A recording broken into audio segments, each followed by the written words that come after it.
Shabbat Shalom, Yasharallah. I hope everyone is well. I'm going to start off by reading from Revelations chapter 19, verse 7, where it reads, "Let us be glad and rejoice and give him praise. For the marriage of the Lamb has come, and his wife prepared herself. And to her it was given to be dressed in fine linen, clean and bright, for the fine linen is the righteousness of the set-apart ones. And he said to me, Right, blessed are those who have been called to the marriage supper of the Lamb. And he said to me, These are the true words of Abba Yahuwah, the Most High, our wonderful Creator." Before I hit Ezekiel chapter 6, let's get face down and give him all honor, all praise, all glory, and all esteem.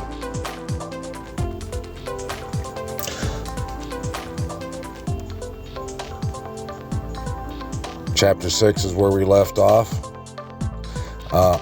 Like I said, I hope all is well. I hope as many of my mish as possible shows up and with their tape measures and their pen and paper, and they're ready to take notes and learn these measurements with me. But what happens when the seed, after the seed is dropped, is above my pay grade. I'm here to drop seeds and give all esteem. Let's just get right into this. Chapter 6, verse 1, Ezekiel. "And the word of Yahuwah came to me, saying, Son of man, set your face toward the mountains of Yasharal, and prophesy against them. And you shall say, O mountains of Yasharal, hear the word of the Master Yahuwah. Thus said the Master Yahuwah to the mountains, to the hills, to the ravines, and to the valleys. Look, I myself am bringing a sword against you, and I shall destroy your high places. And your slaughter places shall be ruined. Your sun pillars shall be broken in pieces. And I shall make your slain fall in front of your idols. And lay the corpses of the children of Yasharal in front of their idols, and scatter your bones all around your slaughter places. In all your dwelling places, the cities shall be destroyed, and the high places deserted, so that your slaughter places are broken and bear their punishment. And your idols shall be smashed and made to cease, and your sun pillars cut down, and your works blotted out." Now, for those of you who might not have been here when we've discussed what slaughter means, what Abba Yahuwah is meaning when he says slaughter in what we just read. He's not talking about places where actual murdering of animals, slaughtering of animals is going down. No, he's talking about where you go to praise and what they call worship. He's talking about the churches. Me being on this mic right now, it is a slaughter. I am offering up myself. I'm decreasing. I'm willing to put myself out here on Front Street and receive any mockery and ridicule that's out there ready for me. And these twice on Sunday and once on Wednesday folks, they say they go and they worship whoever they call him. I know they don't call him Yahuwah, but whatever they're calling him, they offer none of their self up to the Most High. They offer no sacrifice. It's all about self-esteem, one's own gain, and reputation and image, self-image. But they call it, if they knew what we were talking about, they would say that too was their slaughter place. But nothing gets slaughtered there except for people's chances at getting into a real relationship with the Most High. His name ain't spoken there. His Torah, his law is not spoken, mentioned there. In all your dwelling places, the city, we already read verse 6. Verse 7, and the slain shall fall in your midst, and you shall know that I am Yahuwah. But I shall leave a remnant, and that some of you shall escape the sword among the nations, when you are scattered throughout the lands.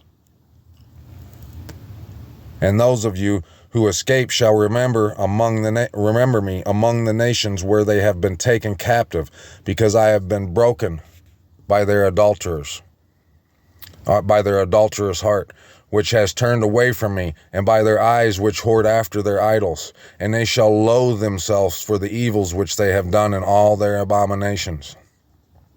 And they shall know that I am Yahuwah, and not for naught have I spoken to do this evil to them. Thus said the Master Yahuwah, strike with your hand and stamp your feet and say, Alas, because of all the evil abominations of the house of Yasharal, who shall fall by sword, by scarcity of food, and by pestilence. He who is far off shall die by pestilence. He who is near fall by the sword, and he who is left over and is besieged die by scarcity of food. And I shall complete my wrath upon them. And you shall know that I am Yahuwah, when their slain are among their idols all around their slaughter places, on every high hill, and on all the mountaintops, under every green tree, and under every thick oak, wherever they offered sweet incense to all their other idols. Now, that verse right there, verse 13, it summed up what the world does, what he has, the problem he has with the world. Because they give no esteem to him, they give all their esteem to Christmas trees and Easter bunnies, themselves, all their idols, and just like I was just saying, everything they do, if they were actually obeying and living in a relationship with the Most High, offering up themselves and all esteem unto him, it would be a sweet smell in his nostrils, a sweet incense.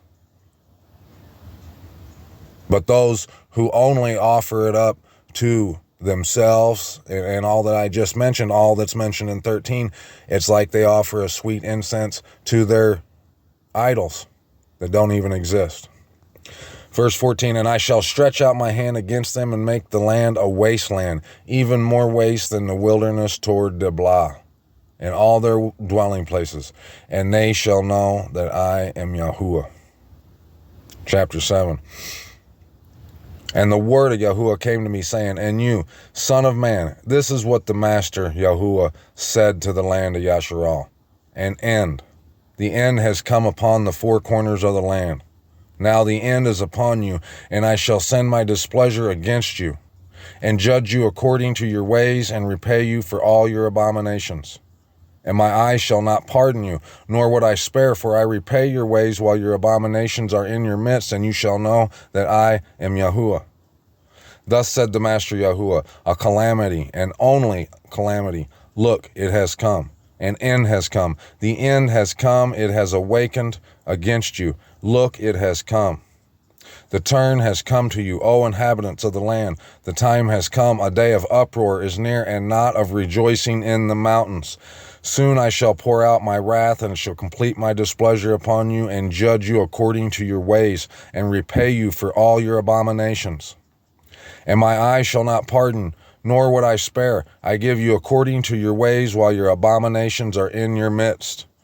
You see, it's so important that we get these abominations out from across of our threshold, because there's a reason I'm here in Ezekiel reading this to y'all right now. Everything, Abba, I always say this, my life it's like I'm in the classroom 24/7. When I get up, he gives me the theme in the morning of what the day's going to be like, of what the lesson's going to be. He teaches me that lesson throughout the day, and at the end of it, he brings it all in so I make sense of all that has been taught to me that day, and it's like it's a closure. I have full closure that day of with no questions about what he's taught me. There's a reason why we're here right now, because the time has been ticking and the time is about up. I could tell you all kinds of things that I've heard and I've seen, and you should, if you're here and you have your measuring tape and your pen and paper, you already know what time we're in. You know the time is short. So that's why, just like on unleavened bread, when you go through your house, you go through and you do take a self-inventory to see if there's anything you might be doing that's offensive to the Most High. Right now, you need to have that same mindset. You need to use that same concept and check to see if there's anything that you do that would be considered an abomination that is still in your midst. I can tell you right now, if you have anything to do with the flag of Israel, if you have one of them in your house, you best remove it. If you give it any credence, you best remove that. If you still think that the Holy Ghost, the Holy Spirit, is a creature that the Most High are part of him, that he puts on you and controls you, you better get the memo on that one. If you think that the Son and the Father are the same person, you best get to doing your homework and get the memo on that. If you do these feast days, if you keep the feast and a big part or a lot of your concern on those days is how people are going to think, what they're going to think about you, if they think you're educated enough, like you know enough about the feast to be having it, or if you're worried about how you look or how your kids look, your wife looks, how your house looks, if your concern lies mainly or in whole on what man thinks of you, it's an abomination. He is your God. You've placed man and their opinions above the Most High. It's an abomination. We should be keeping the feast and Shabbat because Abba told us to, regardless of what others think of us.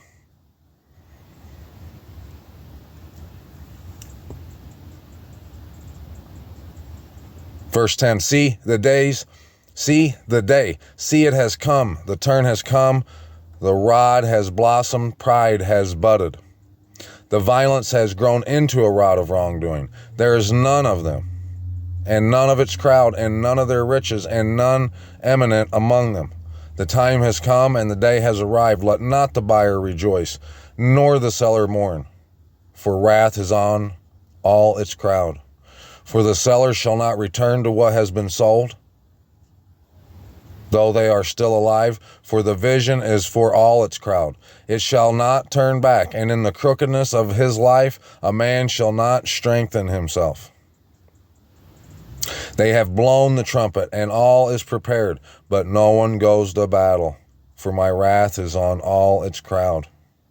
The sword is outside, and the pestilence and the scarcity of food inside. He who is in the field dies by the sword. And he who is in the city, scarcity of food and pestilence devour him. While they who escape of them shall escape and be on the mountains like doves of the valleys, and all of them mourning each of his crookedness. All hands go limp, and all knees become as water. And they shall gird on sackcloth and be covered with trembling, and shame shall be on every face, and baldness on all their heads.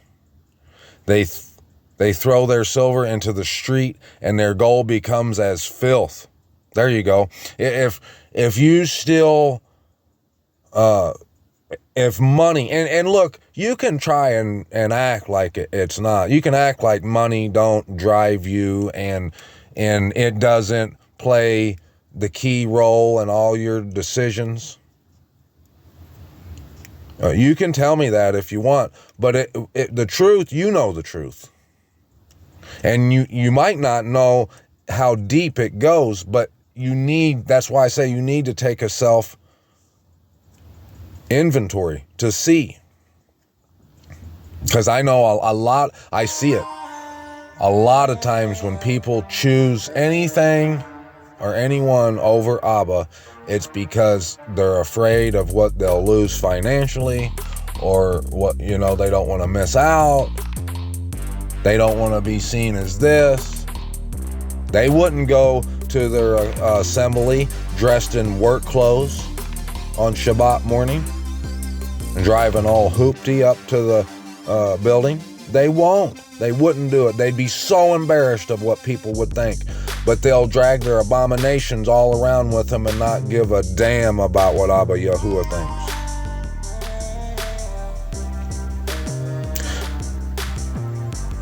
The bride has prepared herself. She's been in the fitting room getting measured,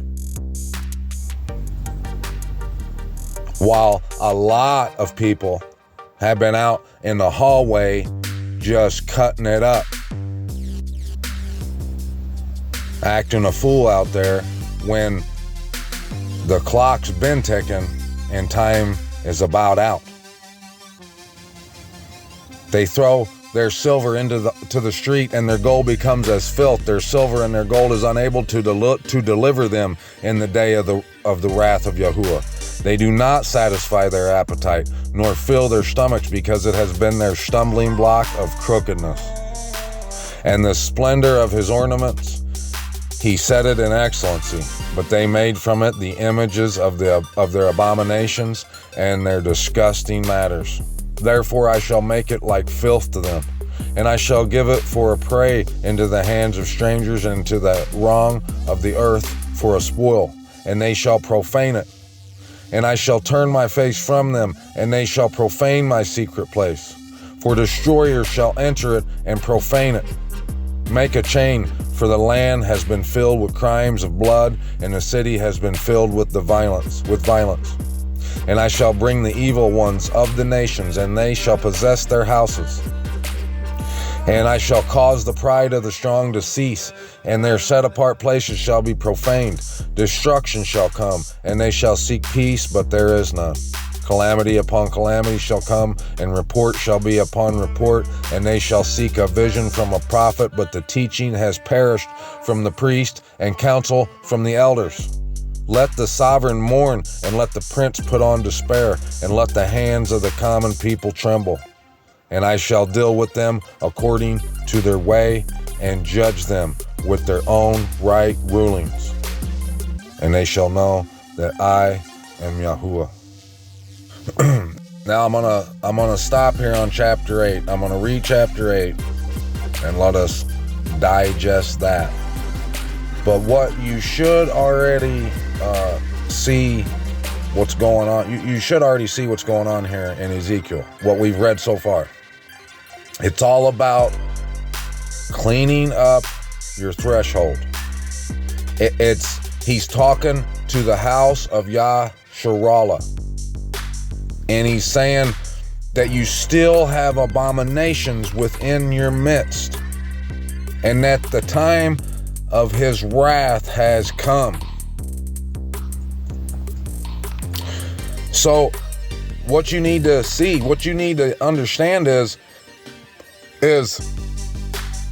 you aren't above this. You need to be looking within yourself, in your house, to see if there's anything, if you fit this bill. You never know. You just might. And right now is no time to be playing games. Do your due diligence. Get on your face and take a look within yourself and your home to see if there's anything in there that you've give esteem to. If there's any idols, abominations in there that shouldn't be. If money is your motivation, or if what people think of you, which go hand in hand, it is your motivation. If you need to look within yourself to see, what is my motivation? Why do I show up twice on Sunday and once on Wednesday, twice on Shabbat? Why am I the prayer group leader? Why do I want a building? Why do I want more attendees? Why do I want more resources? You need to ask yourself honestly. Be honest with yourself. What is your motivation? Because look, you can tell me and whoever what your motivations are, but Abba and you know what the true motivation is. And right now is no time to be messing around. Let's read chapter 8. We'll finish up there for Shabbat. We'll see what he says here. Verse 1, and it came to be in the 6th year, in the 6th month, on the 5th of the new moon, as I sat in my house with the elders of Yehuda sitting before me, that the hand of the master Yahuwah fell upon me there. And I looked and saw a likeness like the appearance of fire. From his waist and downward, the appearance was like fire. And from his waist and upward, the appearance of brightness like glowing metal. And he stretched out the form of a hand and took me by a lock of my hair. And the Spirit lifted me up between the earth and the heavens, and brought me in visions of the Most High to Jerusalem, to the door of the north gate of the inner court, where the seat of the image of jealousy was, which causes jealousy. I made videos about the image of jealousy way back when. You'll have to go back and look through there to see what I proved the image of jealousy is. But right now, let's stick to what the lesson is today. If you don't know what the image of jealousy is, if you do the inventory, the self-inventory, if you can look within yourself, if you don't have too much pride within yourself, that you can actually just say, okay, maybe there is something I'm doing. If you are someone like most that think, oh, I'm not doing anything, he's crazy, I'm a good person. Bye-bye, you're exactly who this message is for. You best open your ears, turn your ears on, and see the esteem of the Most High of Yasharal was there, like the vision that I saw in the plain. And he said to me, Son of man, please lift up your eyes toward the north. And I lifted my eyes northward, and north of the slaughter place gate I saw this image of jealousy in the entrance. And he said to me, Son of man, do you see what they are doing? The great abominations which the house of Yasharal are doing here, driving me away from my set apart place, putting that wall up in between them and him. And you are to see still greater abominations. Then he brought me to the door of the court, and I looked and saw a hole in the wall. And he said to me, Son of man, please dig into the wall. And when I dug into the wall, I saw a door. And he said to me, Go in and see the evil abominations which they are doing there. And I went in and looked and saw all kinds of creeping creatures, abominable beasts, and all the idols of the house of Yasharal carved all around on the walls. Okay, let me break this down a little bit for you.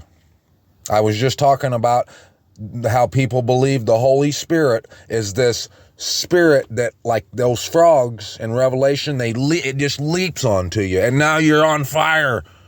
You got the Holy Ghost in you, brother. that's an abomination, you best get that, even that idea. If you're talking like that, you best get those words off of your lips. There's no such thing. The Holy Spirit, the set apart Spirit, Ruach HaKodesh, is the way that you walk, and that is in truth, not figments of your imagination. An abominable beast are these churches, these organizations, these congregations that have steeples on top of their building. And if you know anything at all, you should know that that is it's a male's sexual part erect. That's what that is. It's an abomination. Christmas trees, crosses, Stars of David, Easter bunnies, any of this crap. It's all abominations. If you think that that the Antichrist, the man of lawlessness, is some charismatic person that you're waiting to come out into the spotlight, or maybe you think he's Donald Trump, it's an abomination. None of that's true. That's why you have to walk in the Ruach HaKodesh. Those abominable beasts, these systems that do nothing but abomination. And all the idols of the house of Yasharal carved all around on the walls. And facing them stood 70 men of the elders of the house of Yasharal, facing them. And in their midst stood, I'm not sure how to pronounce this name. I'm just going to say Yazan Yahu, son of Stephan. Each one had a censer in his hand, and a thick cloud of incense went up. And he said to me, Son of man, have you seen what the elders of the house of Yasharal are doing in the dark, each one in the room of his idols? For they say, Yahuwah does not see us. Yahuwah has forsaken the land. They literally didn't say that, but they might as well have, because they're out here acting. I had to stop. One of the reasons I stopped going to the congregation I was going to was because I was standing there one day and during what they call worship and praise, and I had my hands raised up. This was years ago. I had my hands raised, and I was doing exactly what I just told you should not do. I was doing what you shouldn't be doing, and I had no idea. I thought that's exactly what I should be doing at the time. And I had my eyes closed, and I was sitting there swaying back and forth, and I looked ahead of me, and the flag of Israel was staring me in the face. That star of Remphan sitting there that represents all matter of filthy, nasty abominations. It looked, if someone were to look down, were to have looked down upon me and seen me sitting there swaying back and forth, my eyes closed, tears probably in my eyes, with my hands held high towards that flag, towards that star, one could have thought that I was worshiping that star, that flag. And as soon as I seen it, it just, after then, Abba opened my eyes up to that, and I could no longer go in there and be a part of that anymore. And that wasn't the only reason, but that was one of the reasons that got the whole ball rolling, if you know what I mean. So these people, they do things, they act like he's forsaken the land, like the way they behave. If you ask them if he's forsaken the land, they'll say no. They'll preach to you, brother. But the way they act, the way they pray out in front of everybody like they don't even have a personal relationship with the Most High. They eat all the blood. They eat all the fat. They want the money, honey. Their motivations are not what they need to be. They act like he's forsaken the land. Trust me, he has not. He hasn't forsaken the land. The time of his wrath has come. And he said to me, you are to see still greater abominations which they are doing. And he brought me to the door of the north gate of the house of Yahuwah, and I saw women sitting there weeping for Tammuz. People today, they don't sit around and weep for Tammuz. They weep for Hail Zeus, for Jesus. When you say Hail Zeus, if you say Jesus with any reverence to the Messiah at all, it's an abomination. If you sit and weep for him on Easter Sunday, you're weeping for Tammuz. If you do any kind of slaughtering for Tammuz, bye-bye. Then he said to me, have you seen this, O son of man? You are to see still greater abominations than these. And he brought me into the inner court of the house of Yahuwah, and there at the door of the Hakal of Yahuwah, between the porch and the slaughter place, that means from start to finish, were about 25 men with their backs toward the Hakal of Yahuwah, and their faces toward the east, and they were bowing themselves eastward to the sun. People don't literally bow themselves to the sun. Well, I'm sure there are some, but the house of Yasharal out in public here, they don't bow themselves to the sun, but they do. Just like I had two Christians, straight up heathens, argue with me about a Christmas tree here a few years back, and I've said what I've said to them to many people, and it's all the same story. They were telling me that it's okay to have a Christmas tree. They were trying to say that in Jeremiah 10, he was talking about a palm tree, blah, blah, blah, blah, blah. I said, you worship that Christmas tree. You guys do. And they said, no, we don't. We don't bow down to it. I said, well, take a year off then. Just take 1 year off. And this was like a month from Christmas. And they're like, well, we can't do that because the kids and my wife, and you bow to it then. There's no two ways about it. You bow to that Christmas tree because every year, like clockwork, you're going to put one up. And you'd rather die than not do it. You would rather die than to think about what people would think of you if you don't put one up. You ain't willing to slaughter none of yourself. You slaughter everything you have that's good for that Christmas tree. Yes, you do. The same way you do for the sun. You bow to that sun. That's why in Revelations chapter 12, it says the woman's clothed in the sun, because everything about churchianity is clothed in the sun. Someone who didn't know anything about none of this would know that you guys are nothing but sun worshipers from first glance. Yes, he would. And he said to me, have you seen, O son of man, is it a small matter to the house of Yehudah to do the abominations which they have done here? For they have filled the land with violence and turned back to provoke me. And see, they are putting the branch to my nose. Therefore I shall indeed deal in wrath. My eye shall not pardon, nor would I spare. And they shall cry in my ears with a loud voice, but I shall not hear them. I shall not hear them. He says that the prayers of the unrighteous, he turns his ear. He don't hear that. If you're sitting there praying in a group in front of people, he's not listening to that, because that ain't got nothing to do with him. It's only about what you can do in front of other people. Yes, it is. Absolutely is. Prove me wrong. You can't. You won't. I'll be right here waiting. You need to look within yourselves, Mishpachah, Yasharallah, and see if there's something you're doing that you ought not to. And if you think there's nothing, you definitely need to check. Let's go read the verse of the day and then these out.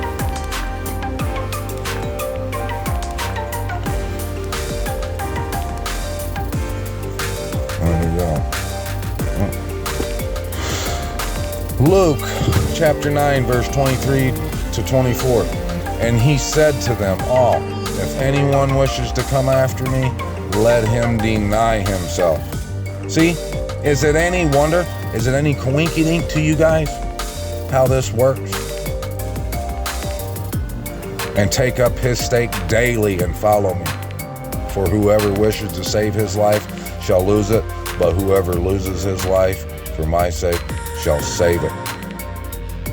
I'm sure when Yahusha was being stuck on the stake, his mom, all kinds of people was saying, just shut up, just tell them what they want.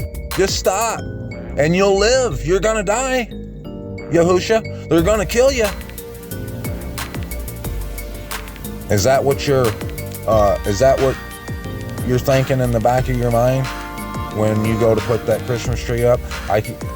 They'll go nuts if I don't put the Christmas tree up. I have to. I can't go that hard for the Most High. I'm not that serious about it. There you go. Bye-bye. Your time's almost up. There should be no distance too far that you won't be willing to go for Abba Yahuwah. The whole 9, baby. Don't save this life. Don't try and avoid being ridiculed for the Most High so you can fit in with man. Man can't save you. Only Abba Yahuwah, the Most High, our wonderful Creator, can. That's why on Shabbat, just like this Shabbat, you need to be face down, giving him all honor, all praise, all glory, and all esteem, all the time, preparing yourself for that wedding, baby. Shabbat Shalom. He's out.